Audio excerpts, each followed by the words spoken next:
was a cold, rain-drenched night, the kind that seeps into your bones and makes the world feel hollow. My shift at the mall had run late, and now I was walking home alone, the streets eerily silent. The only sounds were the slick tap of my footsteps on wet pavement and the distant growl of thunder. Streetlights flickered, casting long, distorted shadows that twisted unnaturally in the rain. As I passed the old, abandoned department store on the corner, a flicker of movement caught my eye. That place had been dead for years, its windows boarded up, its doors chained shut. But tonight, one window was slightly ajar. A faint glow pulsed from within. My stomach clenched, but something, morbid curiosity perhaps, pulled me closer. I peered through the gap. Inside, the store was a tomb of forgotten mannequins.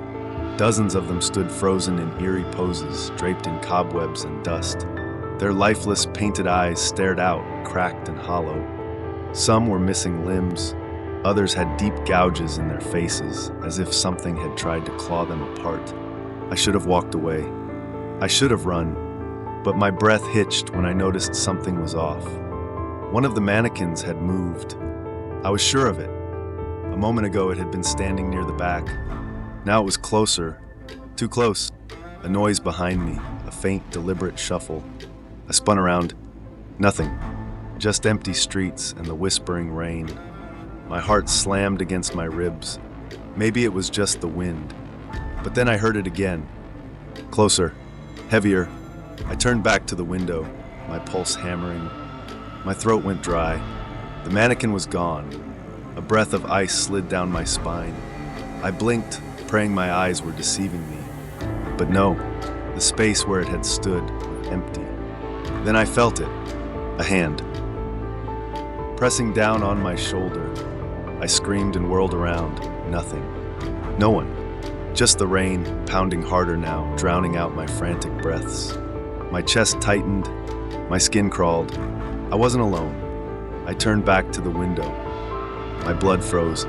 The mannequin was there, inches away, pressed against the glass. Its face, no longer blank, was twisted into a grotesque grin, its painted lips peeling at the corners, revealing something darker beneath. Its hollow eyes bore into mine. I stumbled back, my foot catching on the curb. I hit the pavement hard, pain jolting up my arm. That's when I heard them, footsteps. Heavy, deliberate, not the mannequin this time. A figure emerged from the shadows. Tall, broad, a hood shrouding his face. But the knife in his hand glinted beneath the streetlights, slick with rain. My breath hitched. I scrambled to my feet, but I was trapped. The grinning mannequin behind me, the knife-wielding stranger before me. And then, something impossible happened. The mannequin moved, not sluggishly, not like a plastic doll shoved off a shelf. Lunged, fast. The window shattered as it erupted from the store, glass exploding in every direction. It hit the man with unnatural force, gripping his wrist with fingers that should have been stiff and lifeless. The knife clattered to the ground as the mannequin twisted his arm, hard. A sickening crunch filled the air. The man screamed. The mannequin didn't stop. It drove him to the pavement, pounding him again and again, its blank eyes unblinking, its painted smile never wavering. The rain mixed with something darker, pooling around them. And then silence.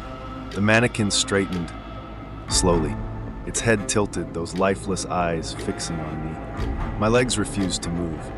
My mind screamed to run, but my body wouldn't listen.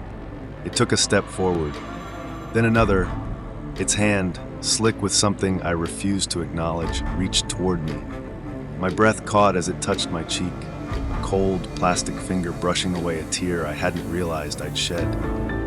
Then, just as suddenly as it had come, it was gone. I don't know how long I stood there, frozen in place.